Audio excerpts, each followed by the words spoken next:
नमस्ते सम्पूर्ण नेपाली दाजुभाइ तथा दिदीबहिनीहरुमा हार्दिक नमस्कार गर्दछु। पुनः अस्ति चैत्र 15 गतेको जुन जनविद्रोह घोषणा कार्यक्रम थियो, हामी जनविद्रोह घोषणा कार्यक्रम शान्ति तरिकाले गर्न जाँदै गर्दाखेरि त्यहाँ मलाई मार्ने ठूलो योजना रहेछ र राज्यले गरेको आतंक, बर्बर आतंक, जो लघुवित्त पीडित थिए, सहकारी पीडित थिए, बैंक पीडित थिए र विदेश जाने परिवारका पीडितहरू थिए, सबैको हालत कस्तो थियो नेपालमा राज संस्था गएर हिन्दू राज्य गएपछि नेपालीहरूको हालत के भयो, त्यही आवाजलाई हामीले उठाएर बुलन्द गर्दै हामीले अघि बढाइसकेपछि अब हामीले लडाई जित्छौं, नेपाली नागरिकले लडाई जित्छ, जनविद्रोह सफल हुन्छ भनेर चैत 15 गते बिहानैदेखि विभिन्न वेशभूषामा युवा संघका केही व्यक्तिहरू र पुलिस प्रशासनका केही व्यक्तिहरू सिभिल ड्रेसमा हात हतियार सहित गएर अर्काको घरमा चढेर बिहानैदेखि घर कब्जा गरेर जुन घटना पुलिस प्रशासनले घटायो र हामी कार्यक्रम स्थल 1:30 बजे पुग्दै गर्दाखेरि कार्यक्रम स्थल पुग्नुभन्दा 15 मिनेट अगाडि नै हामी जहाँ स्टेज बनायौं, हामीले त्यत्रो खर्च गरेर शान्तिपूर्ण प्रदर्शन गर्ने भनेर हाम्रा पाहुनाहरू हामीलाई स्टेजै पुग्न नदिकिन बाटैबाट गोली हानेर चाहिँ नि लखेट्न थालेपछि, टियर ग्यास हान्न थालेपछि त्यस पछाडि हामी अघि बढ्नु पर्यो। म किन अघि बढेको भने सम्पूर्ण प्रहरी जवानलाई लागेको होला। म प्रहरीलाई जति माया गर्ने मान्छे म कोही छैन र दिन दुखीलाई माया गर्ने मान्छे म जतिको कोही छैन। प्रहरीलाई लाग्यो होला दुर्गा प्रसादले पेलो भनेर, तर मैले त्यहाँ पुग्दाखेरि के सुरागी पाएँ भन्दाखेरि त्यहाँ माथि छतमा साफ सुथरहरू बसेर मलाई टार्गेट बनाएको भन्ने मैले बुझिसकेको थिएँ। र अर्को कुरो के थियो भन्दाखेरि मेरो कानको छेउबाट गोली गयो। तिनकुनेमा पुग्दाखेरि, मेन ठाउँमा पुग्दाखेरि, स्टेजको छेउमा पुग्दा र म त्यस पछाडि मैले कुरो बुझिसकेपछि मेरो कानको छेउबाट गोली पनि गयो। फेरि अर्को कुरा के भन्दाखेरि तपाईहरुको मेरै गाडीमा आएर टियर ग्यास खसिसकेपछि त्यस पछाडि म उत्रेर मेरो ड्राइभरलाई निकालेर म आफै गाडी चलाएर यिनीहरूले मलाई मार्दै रहेछन् र यिनीहरूले मलाई कि त थुन्नु पर्यो, गुन्जालो जो पेरुको गुन्जालो बनाउने, या त बनाएर मलाई कि त थुन्नु पर्यो कि त मार्ने षड्यन्त्र गरेको मैले बुझिसकेपछि मेरो अन्त काहीँ उपाय नभएर म पुलिसको ब्यारिकेड तोडेर सुरक्षित स्थलतिर म पुगेको थिएँ र म पुगेको हुँ र मैले पुलिसलाई चित्त दुखाउने काम मैले गरेका छैन। आम सर्वसाधारणलाई म के भन्छु भने तपाईहरुले देख्नु भएको छ राज्य आतंक कसरी अघि बढिरहेछ।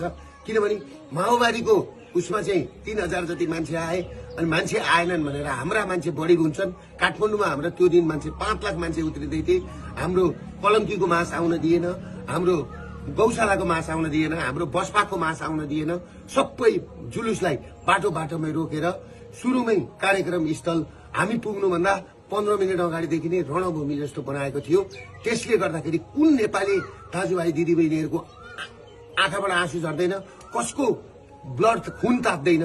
त्यसले गर्दाखेरि म आफू सुरक्षित हुन सुरक्षाकर्मीको घेरा तोडेर भित्र पसेको सुरक्षाकर्मीलाई म के भन्न चाहन्छु भने तपाईहरु प्रति मेरो कुनै लक्षित दुश्मनी होइन, तपाईहरु राज्यको संयन्त्र हो। तपाईहरुलाई पर्न गएको चोटमा म क्षमा चाहन्छु।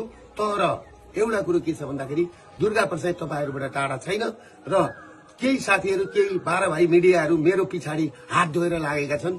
यिनीहरु भनेको क्रिस्चियनको पैसा खाएर, युएसआईडी को पैसा खाएर, युरोपियन युनियनको पैसा खाएर आज देश तहस नहस बनाएको छ र केही मारवाडी तस्करहरू र 12 भाइ मिडियाहरु जुन तरिकाले लागेका छन् सोशल मिडियामा बोल्ने बुद्धिजीवी दाजुभाइ दिदीबहिनीहरूलाई, सबै बुद्धिजीवी विज्ञ वर्गहरूलाई म के भन्छु भने यो नागरिक विद्रोहलाई सफल पार्न सबैजना सहयोग गरिदिनुहोस्। म भागेको छुइनँ, म भाग्दिन।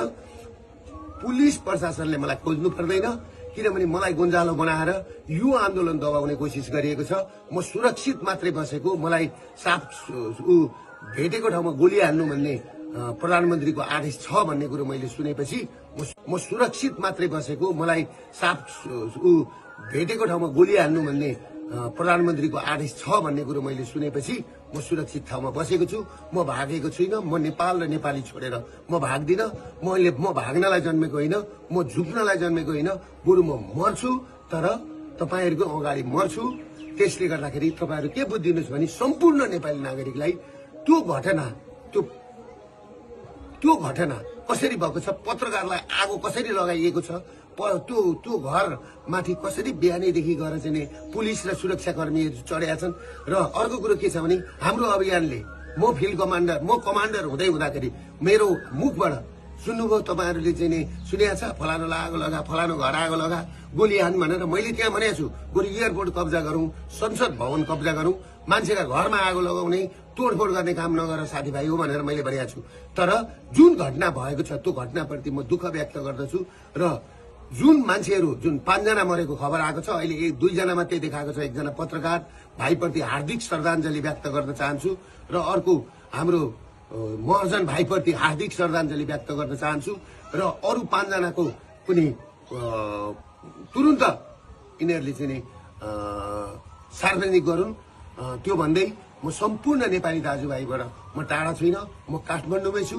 तपाईहरु पिर नगर्नुहोस्, म काठमाडौँमै कुनै एउटा मन्दिरमा बसेको छु, म सुरक्षित छु।